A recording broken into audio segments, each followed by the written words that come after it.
தேனி மாவட்டம் தமிழக வெற்றிக் கழக மகளிர் அணியைச் சேர்ந்த அஜிதா தெய்வேந்திரன் ஆதி சில்ட்ரன் காப்பகத்துக்கு உணவு வழங்கியிருக்காங்க. இதுக்கு முன்னாடியும் பல முறை இவங்க இந்த உதவியை செஞ்சுக்கிறதாவும், இந்த உதவி செஞ்சதுக்காக அந்த காப்பகத்தை சேர்ந்த குழந்தைகள் எல்லாருமே அஜிதா தெய்வேந்திரனுக்கு நன்றி சொல்லியதோடு அவங்களுக்காக ஒரு நிமிஷம் ப்ரே பண்ணியிருக்காங்க. மற்றவங்களுக்கு உதவி செஞ்சு பார்க்குறதுல இப்போ சமீப காலத்தில் மற்ற அரசியல் கட்சிகளை விட தமிழக வெற்றி கழகம் ரொம்பவே முன்னணியில் இருக்குங்க. ஹாய் குட்டீஸ், அனைவருக்கும் வணக்கம்.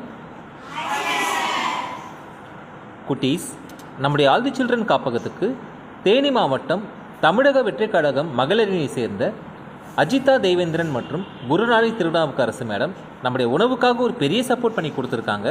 நம்முடைய பசியாற்றிருக்காங்க குட்டீஸ். இது உண்மையிலேயே மிகப்பெரிய கான்ட்ரிபியூஷன். உங்கள் உதவிக்கு மனமார்ந்த நன்றிகள் சார். நன்றிகள் மேடம். அஜிதா மற்றும் குருராணி மேடம் நினைக்கும் அனைத்து காரியங்களும் கூடிய சீக்கிரம் நிறைவேறணும். அந்த எல்லாமல்ல இறைவனின் அருளும் அவங்களுடைய முன்னோர்கள் ஆசீர்வாதம் மேடமுக்கும் அவங்களுடைய ஃபேமிலி, ஃப்ரெண்ட்ஸ் மற்றும் தமிழக வெற்றி கழக உறுப்பினர்கள் அனைவருக்கும் பரிபூர்ணமாக கிடைக்கணும். நலமுடன் செல்வ செழிப்புடன் இருக்கணும்னு சொல்லி மேடம்காகவும் அவங்க ஃபேமிலிக்காகவும் ஒரு ப்ரே பண்ணுவோமா குட்டீஸ்? உங்களுடைய கான்ட்ரிபியூஷன்ஸ்க்கு ரொம்ப ரொம்ப நன்றிகள் அஜிதா மேடம் மற்றும் குருராணி மேடம். உங்களுடைய தயவால தான் பசங்க பல முறையும் எந்த முறையும் பசியாறி இருக்காங்க. இந்த நன்றியை நாங்கள் எப்பயுமே மறக்க மாட்டோம். உங்களுக்காகவும் உங்கள் ஃபேமிலிக்காகவும் உங்கள் ஹெல்த்துக்காகவும் மற்றும் தேனி மாவட்டம் தமிழக வெற்றி கழகம் மகளிர் அணி உறுப்பினர்கள் அனைவருக்கும் நலமுடன் பல்லாண்டு காலம் நீடுடி வாழணும்னு சொல்லிட்டு இந்த குழந்தைகள் மூலமாக நாங்கள் பிரார்த்திக்கிறோம். Once again thank you so much madam, உங்களுடைய கான்ட்ரிபியூஷன்